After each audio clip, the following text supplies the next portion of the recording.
penggerak.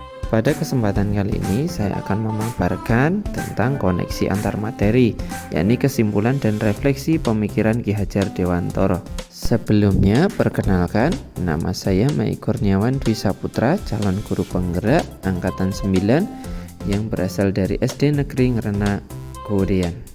Pemaparan saya kali ini adalah untuk menjawab pertanyaan dalam RMS. Yang pertama, apa yang saya percaya tentang murid dan pembelajaran di kelas sebelum saya mempelajari modul 1.1.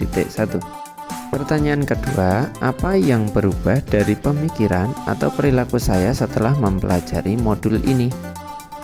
Yang ketiga, apa yang dapat segera saya terapkan lebih baik agar saya mencerminkan pemikiran Ki Hajar Dewantara?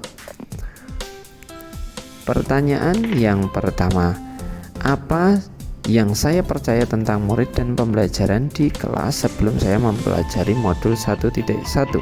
Yang terjadi adalah guru mendominasi jalannya proses pembelajaran atau teacher center. Pembelajaran terfokus pada ketercapaian materi dan KKM atau mengutamakan aspek kognitif siswa. Yang ketiga adalah karakteristik siswa belum begitu dipahami oleh guru. Sebelum saya belajar modul 1.1, ternyata yang terjadi sesuai yang saya paparkan tadi.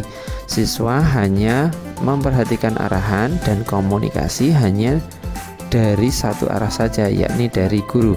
Yang kedua, pembelajaran hanya fokus pada mengejar materi pokok dalam KD dan KKM. Yang ketiga, guru kurang memahami karakteristik siswa. Semua siswa dianggap memiliki kemampuan yang sama.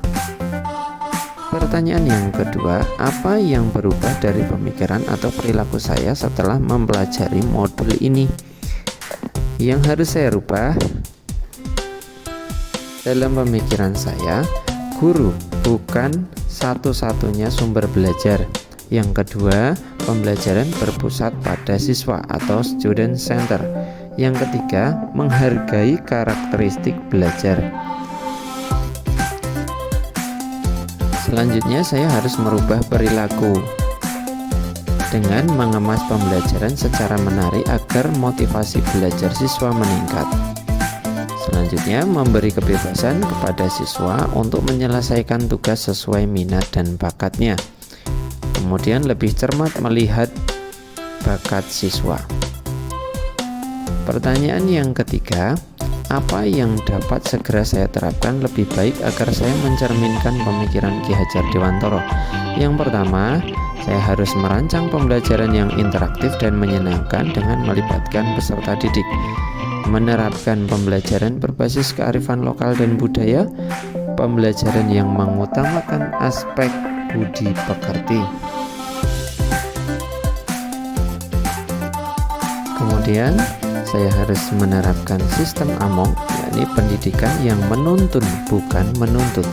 Pembelajaran harus sesuai dengan kodrat zaman dan kodrat alam. Yang terakhir adalah mengintegrasikan permainan dalam pembelajaran sesuai dengan siswa yang aslinya adalah anak-anak. Kesimpulan setelah saya mempelajari modul 1.1, yang pertama adalah pendidikan adalah menuntun anak sesuai dengan minat dan bakatnya. Yang kedua, pendidikan bukan hanya ilmu akademis namun perlu penanaman budi pekerti. Yang ketiga, pendidikan sejatinya berpusat pada anak. Demikian pemaparan dari saya. Mohon maaf apabila masih ada kesalahan. Terima kasih. Wassalamualaikum warahmatullahi wabarakatuh.